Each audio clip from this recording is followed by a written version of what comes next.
সুদ হচ্ছে, মনে করুন আপনি আমাকে 500 টাকা দিলেন এবং 500 টাকা আপনি আমাকে দিয়ে বললেন 1 মাসের জন্য বা 1 বছরের জন্য আপনি আমাকে দিলেন যে ভাই সোহাগ, আমি তোমাকে 500 টাকা দিলাম 10% হারে, প্রতি 100 টাকায় 10 টাকা করে আমাকে বেশি দিবে।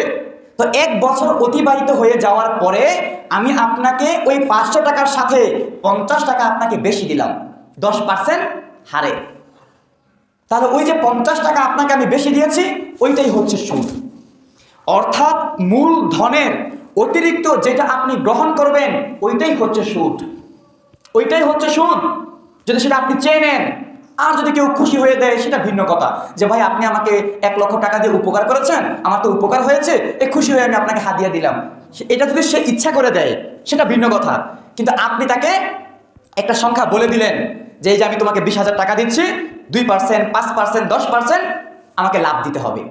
তাহলে মূল ধনের অতিরিক্ত যেটাই আপনি গ্রহণ করবেন ওইটাই হচ্ছে সুদ, ওইটাই হচ্ছে সুদ।